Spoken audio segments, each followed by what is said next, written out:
It-tieni każ f'5 xhur. Żagħżugħ allegatament isuq għal fuq il-pulizija wara li seraq karozza u saqa bla liċenzja. Il-karkarista 17-il sena ġie arrestat tard l-4 filgħaxija f'Ħall Kirkop wara li nqabad isuq karozza illegalment. Il-pulizija waqt ronda fl-Inħawi kellhom suspetti dwar il-karozza li ġiet irrappurtata misruqa aktar kmieni fl-imsida. Il-każ seħħ l-ħabta tal-10:30 ta' filgħaxija meta l-pulizija tal-Arajju ippruvaw iwaqfu liż-żagħżugħ u saqal fuq uffiċjal u wara li ma laqtux ħarab minn fuq il-post bil-vettura ta' tip Nissan March u ġie arrestat ftit tal-ħin wara. Minn stħarriġ preliminari tal-pulizija jirriżulta li żagħżugħ kien fil-kumpanija ta' tfajla li ġiet arrestata ftit tal-ħin wara li ħarbet minn fuq il-post. Dan il-każ fakkar lil bosta fil-ġrajja kera ta' Simon Xkemri li wkoll safa vittma ta' aggressjoni ta' din ix-xorta waqt li kien fuq il-qagħdet ta' dmirijietu. Incidentalment, il-ħamis ġiet inawgurata The Blue Light Foundation imwaqfa mill-Kuntistabli Xkemri. L-għan ewlieni wara din il-fondazzjoni hu li jinġabru fondi sabiex jibbenefikaw minnhom membri tas servizzi tal-emerġenza. Il-fondazzjoni ser tkun qed toffri għajnuna morali u psikoloġika lil dawn il-membri li jagħtu servizz lil pajjiżna ta' kuljum.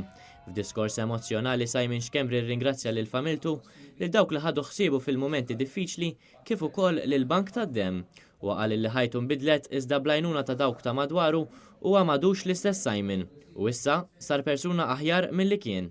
Simon ndil tal-aħjar għal-raġuni. L-permess ta' Simon li mdil tal-aħjar infetħet il-fondazzjoni għax kif jgħidu mix-xewk joħroġ il-wart. U l-wart huwa il-fondazzjoni li issa irridu nibqgħu immexxu għal quddiem biex inkunu nistgħu ngħinu il-korpi li semmejna biex ma jaqtaw qatt qalbhom. Jiena marrit il-ħadd li jaqta' qalbu fuq il-lant tax-xogħol u l-familji tagħhom li jgħidu ra il-papa sejra x-xogħol ħajjerġa' jiġi ħajġrilu bħalma ġralek il-pulizija.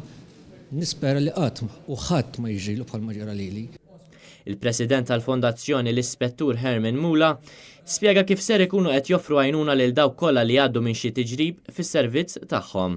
Kompla jenfasizza l-importanza tal-għaqda u ringrazzja lil dawk kollha li jagħmlu parti mill-Pulizija, il-Forzi Armati, il-Protezzjoni Ċivili, uffiċjali tal-ħabs u anke uffiċjali tal-isptar li sfortunatament jisfaw fir-riskju marbut mas-servizz tagħhom.